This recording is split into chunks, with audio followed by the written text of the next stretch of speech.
Okay, let's talk for a second about choices. So I don't know about you, but I'm pretty sure that you enjoy making choices in your own life. I bet you have literally made thousands of choices that have led you to where you are today in this moment. Even today, on this current date. You got up this morning, you chose what you were gonna wear, you chose what you had for breakfast, you chose your mode of transport to get here, you chose the route that you took, you chose where you sat, who you sat next to, what you ate for break, came back when you went to the washroom. You made hundreds of choices already in your day. There is lots of research to show that simply by adding more choices, behavior is more positive for kids. They're more engaged, less disruptive. Just offering choices as a strategy improves behavior, and they don't have to be big choices. So you can say to the kid, do you want the red flutterboard or the green flutterboard? Do you want to start here or do you want to start here? Would you like this soccer ball or this soccer ball? So really, things that are totally meaningless, it really doesn't matter which one they choose, but simply by giving them the choice helps them feel more in control of the session and not so much like someone's just constantly telling them what they need to do, right? So try it. Some of our kids though, when you offer them these big choices, like what do you want to do first? Like in a free time sort of situation, it's too overwhelming, right? They don't do well in those unstructured environments. So that's where you should try something called a closed choice, where you just offer two things. So the kid comes into the gym. A lot of our programs start with about 5 minutes of free time just because we're waiting for all the kids to arrive and sign in. So we could say to the kid, if I know he doesn't do well with unstructured time, I can say, hey, it's great to see you. Like, do you want to start with kicking at the rubber chicken or do you want to start with passing with me? So I offer him a closed choice. He still gets to make the choice. They're still fun activities, but I know that he's going to do better when there's a little bit more structure. So we use choices a lot. So Tara at the back there she is, was working with this little guy in swimming, and he does really well when you offer him choices. And the sneaky thing that Tara did was throughout the whole session, she offered him a choice. What do you want to work on next? Do you want to work on your back glide or do you want to work on your side glide? Right, and he gets to choose. Oh, I want to do my back glide. Okay. I have full control over what I'm holding in my hand. So really, I can still make sure that the kid does every skill that I want him to do in this lesson. If I really want him to do something, I just pair with something I know he doesn't like, right? But choice, this kid is way more engaged, way happier to be at swimming. He does get to make the choices. I just don't have control over the order we do things in. But I still have control over what we do, right?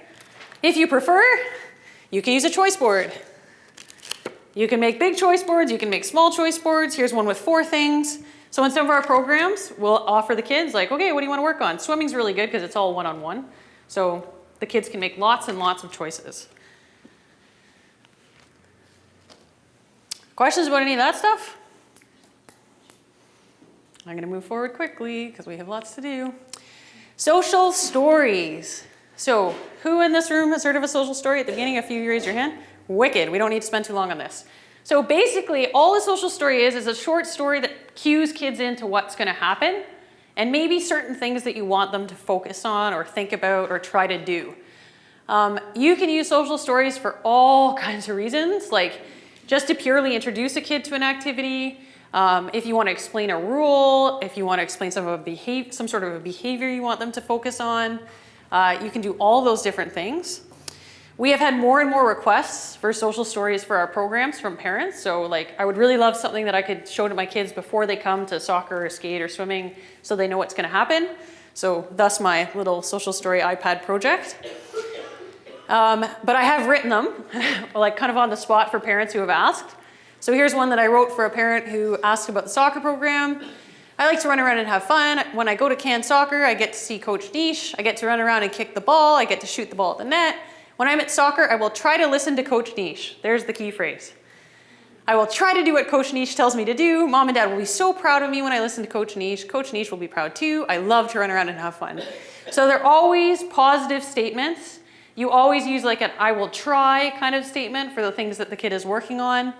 And social stories were invented to kind of cue kids into some of those perspective-taking issues. So when you do this action, this is how others around you will feel when you do this, right?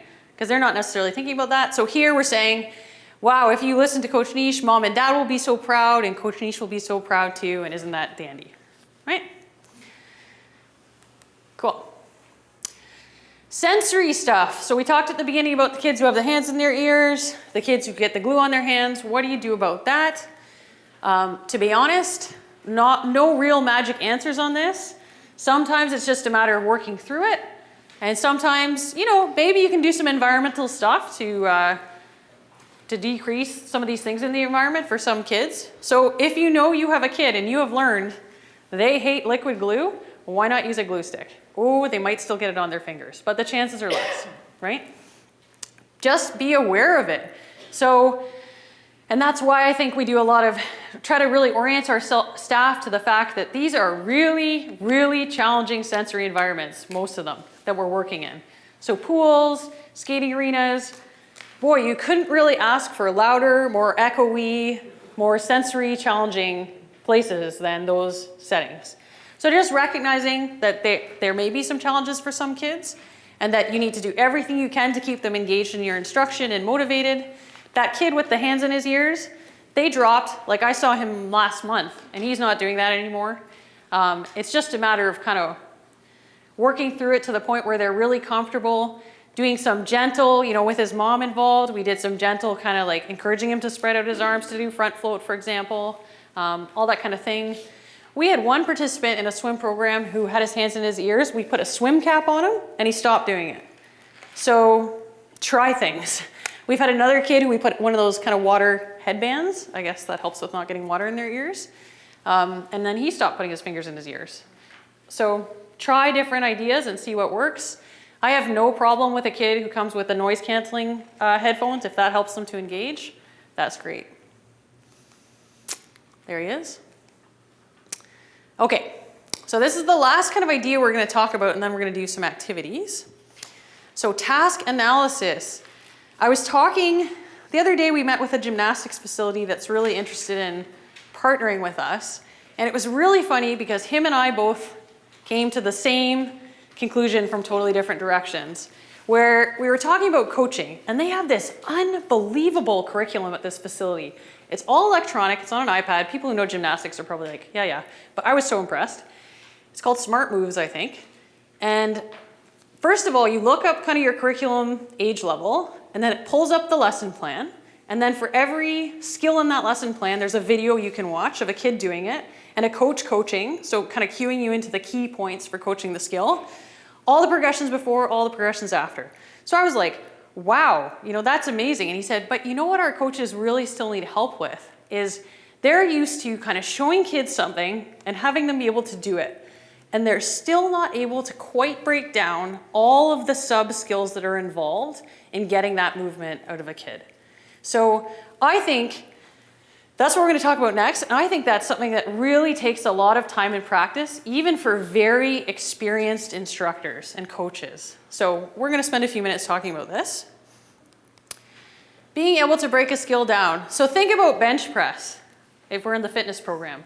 That seems like a pretty simple kind of action, right? It just looks like this. That's it.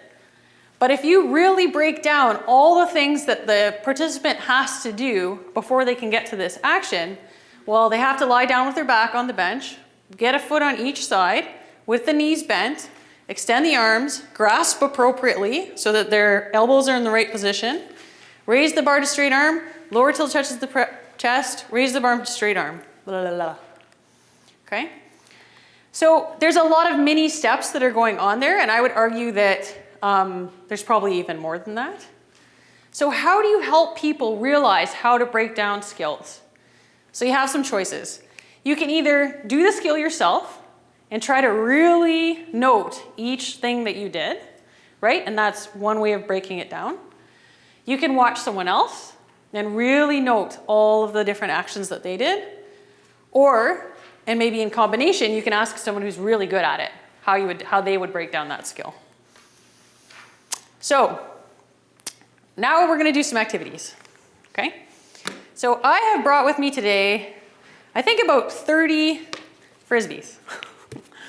So what we're going to do is, can I borrow your sheet for a second? All right, yeah, this. I'm gonna give you a few minutes now. Some of you are awesome and already started on this. To spend some time thinking about in your own recreational settings. So if you're a swim person, do this based on swimming. If you're a soccer person, do it based on soccer. If you're a parent, do it based on some sort of activity that you would like to see your child enrolled in. You're gonna think about how you would use each of these strategies in the setting or activity that you're most interested in. Be really specific. So you're not gonna earn the prize if you just give some sort of general answer that's like, when would you use a weight card? Well, when the kid needs to wait his turn. That's too general. Think of a specific activity in your program where you think, yeah, that would probably be really helpful in that activity if we used a weight card. One sec, I'll come right back to you. So apply for each of the activities, each of the strategies. And then on the back, it says task analysis activity. And it says throwing a football. We're gonna do Frisbees today because I tried this and it's harder than a football, so it's good. So you can choose whichever way you want to create your task analysis, whether that's trying to do it yourself and noting all the miniature skills that are involved, or pairing up with someone and doing it together, or if there's an expert Frisbee thrower in the room, we could talk to them.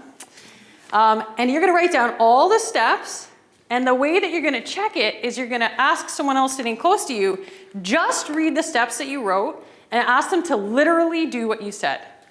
Because you will find that you're missing information, I guarantee it.